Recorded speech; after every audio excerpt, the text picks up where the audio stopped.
दोस्तों NHPC limited की बात करें तो यहाँ पे आप देख सकते हो कि स्टॉक में फ्राइडे को कुछ तेज़ी देखने को मिली थी। इसके पीछे वजह है कंपनी ने किया है बहुत बड़ा फैसला।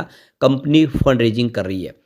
अब आप देख ही सकते हो कि एनएचपीसी लिमिटेड जो यहाँ पे हाइड्रो इलेक्ट्रिक पावर प्लांट पे काम करती है, इसके अलावा कंपनी का सोलर का भी पोर्टफोलियो है और कंपनी ग्रीन हाइड्रोजन पे भी काम कर रही है।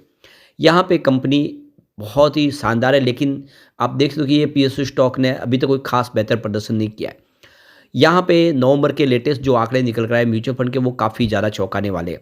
स्टॉक अंडर परफॉर्मर है, 2 बार 118 तक जाके नीचे आया है, इस समय 85 के आसपास है। यहाँ पे देख सकते हो कि ये जो लेटेस्ट अपडेट है वो क्या इशारा कर रही है। और एनएचपीसी लिमिटेड, क्या ये स्टॉक एक लंबी रेस के लिए तैयार हो रहा है, जानने की कोशिश करेंगे इस वीडियो के माध्यम से। लेकिन फ्रेंड्स, उससे पहले अगर आप पहली बार हमारे चैनल पे आए तो चैनल को सब्सक्राइब कर दीजिए, एक बेल आइकॉन दबा दीजिए ताकि जब भी नया वीडियो बने पहला नोटिफिकेशन आपको मिले। वीडियो पसंद आए तो लाइक से ज़रूर कीजिए। चलो फ्रेंड्स, वीडियो स्टार्ट करते हैं। मैं हूँ आपका दोस्त एस बी दवे और हमारे अपने चैनल ऑनलाइन कमाई में आपका बहुत बहुत स्वागत है। तो सबसे पहले एनएचपीसी लिमिटेड के कारोबार की बात कर ले तो देख सकते हो कि 85.04 पर शुरुआत हुई, बिल्कुल फ्लैट गुरुवार की क्लोजिंग के आसपास। इंट्राडे में यहाँ पे 85.90 का हाई भी बना, लेकिन जो लो है वो 83.16 का, यानी स्टॉक के अंदर गिरावट भी हुई, लेकिन स्टॉक रिकवर कर गया। अंत में क्लोजिंग पॉजिटिव रही है 85.39 पर, जहाँ पे 0.41% की तेजी देखने को मिली। अब इसकी परफॉर्मेंस देखें तो 3 मंथ का जो हाई है इसका वो 96.98 का है, और 1 ईयर का हाई 118.40 का है, और यही इसका ऑल टाइम हाई है। और वहाँ से स्टॉक नीचे आया, 2 बार इसने 118 को टच किया, लेकिन उससे आगे बढ़ नहीं पाया। अब इसका 3 मंथ का लो 75.10 का है, और 1 ईयर का लो 58 का है, और 3 ईयर का लो इसका 27.05 का है। बात करें 5 ईयर के लो की तो वो 15.10 का है। उस हिसाब से देखें तो स्टॉक ने निचले लेवल से तो कुछ बेहतर किया, लेकिन कुछ खास उतना दौड़ नहीं पाया जितने दूसरे पीएसयू स्टॉक दौड़े, ये एक नहीं दौड़ा है। वैसे कुछ दिनों से इसमें करंट लौट के आए। 2 दिसंबर को स्टॉक 81 के आसपास था, फिर 2 दिन की तेज़ी बनी, लगभग आप देख सकते हो कि 3 दिसंबर को 82 के आसपास पहुंचा। यहाँ पे 4 दिसंबर को फिर गिरावट हुई तो 81.96 के आसपास आया। उसके बाद लगातार 3 दिन की ट्रेडिंग जो तेज़ी बनी उसमें 86 तक पहुँच गया। फिर गिरावट, अब आप देखें तो ये सीमित दायरे में ट्रेड करा है, 84-86 के आसपास ट्रेड करा है, लेकिन रिकवर हुआ है। अब यहाँ पे जो बड़ी अपडेट निकल के आ रही है, गुरुवार के दिन 12 दिसंबर को कंपनी ने अपनी बोर्ड मीटिंग रखी थी। तो शाम को 6 बजे ये बोर्ड मीटिंग शुरू हुई थी और रात को 9 बजे मीटिंग खत्म हुई, जिसमें कुछ रिजोल्यूशन पास किए गए। तो फाइनेंशियल ईयर 2025 के लिए कंपनी 6,900 करोड़ रुपीज़ की बोरोइंग करने जा रही है, और ये देख सकते हो कि इसका फैसला लिया गया है। कंपनी देख सकते हो कि बोर्ड मीटिंग के अंदर ये निर्णय ले चुके हैं कि आने वाले समय बिजनेस को बढ़ाने के लिए फंड की जरूरत होगी। तो ये जो बोरोइंग प्लान होगा इसमें फंड सिक्योर या unsecure, redeemable, taxable, non convertible, इस तरह से कॉर्पोरेट बैंक्स के माध्यम से किसी भी तरीके से फंड रेज करेगी। हो सकता है कि वाया प्राइवेट प्लेसमेंट के माध्यम से हो, तो कोई भी तरीका अपना के कंपनी फंड रेज करेगी। इस बोर्ड मीटिंग के अंदर यहाँ पे जनरल इन्फॉर्मेशन डॉक्यूमेंट यानी जीआईडी और की इन्फॉर्मेशन डॉक्यूमेंट भी रिवाइव किए गए, और यहाँ पे 2600 करोड़ के अनसिक्योर्ड कन्वर्टेबल बॉन्ड्स जारी करने के ऊपर भी यहाँ पे रजामंदी मिली है। तो कंपनी फंड रेज करेगी, और इसके पीछे वजह कंपनी का बढ़ता हुआ बिजनेस। कंपनी ग्रीन हाइड्रोजन के ऊपर भी तेज़ी से काम कर रही है, और कंपनी का सोलर प्रोजेक्ट भी तेज़ी से काम कर रहे हैं। काफ़ी बहुत सारे प्रोजेक्ट है जो राजस्थान में, गुजरात में, यूपी में कंपनी के शुरू हो चुके हैं। काफ़ी ज़्यादा अभी पाइपलाइन में है प्रोजेक्ट, जिसके लिए फ़ंड की ज़रूरत है, और ये काफ़ी शानदार फैसला किया गया है। तो एक तरह से बहुत बड़ी गुड न्यूज़ है इस पीएसयू स्टॉक के लिए। अब यहाँ पे देख सकते हो कि नवंबर महीने में म्यूचुअल फंड ने भी जम के खरीदारी की है, और ये एनएचपीसी में आप देखो कि 24 नए म्यूचुअल फंड की एंट्री हो गई है। और इसका मतलब ये है कि म्यूचुअल फंड इस समय गिरावट का फ़ायदा उठा के जम के खरीदारी करे। सिर्फ एक म्यूचुअल फंड है जिसने एग्जिट लिया है नवंबर महीने के अंदर। ये बहुत बड़ी बात है, यानी नवंबर महीने में म्यूचुअल फंड ने काफ़ी अच्छा साथ दिया इस स्टॉक का। और यहाँ पे देख सकते हो करीब 91,43,827 स्टॉक चेंज करते हुए दिखाई देंगे।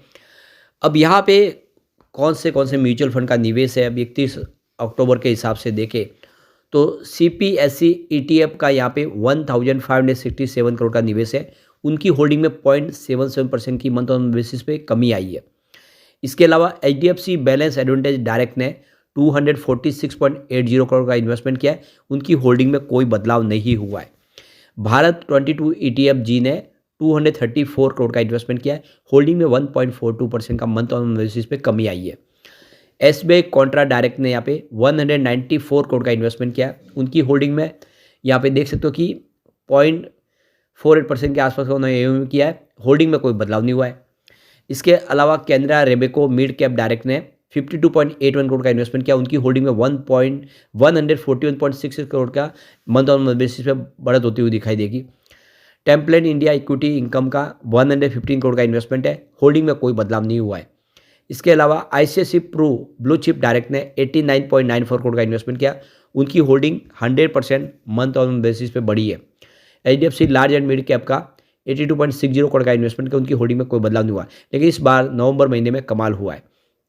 Invesco India small cap direct ने 51.78 करोड़ का इन्वेस्टमेंट किया, होल्डिंग में कोई बदलाव नहीं हुआ है।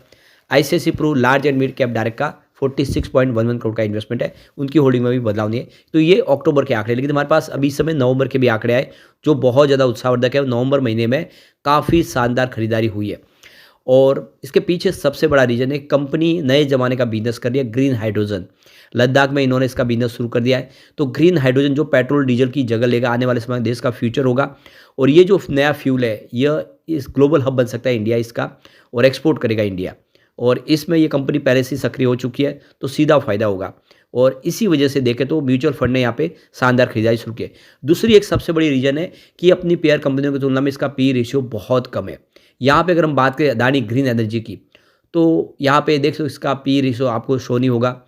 टाटा पावर जिसका पी रेशियो 43.90 है, NTPC ग्रीन एनर्जी जिसका पी रेशियो 327 का है, JSW एनर्जी जिसका पी रेशियो 104 है, अदानी एनर्जी सॉल्यूशन जिसका पी रेशियो 224 का है, NHPC इसका पी रेशियो 29.65 है, टोरेंट पावर जिसका पी रेशियो 36.69 का है, और SJVN लिमिटेड जिसका पी रेशियो यहाँ पे 45.78 का है, नेवली लिंक्डइन जिसका पी रेशियो 29.02 है, और SESC जिसका पी रेशियो 31.66 है।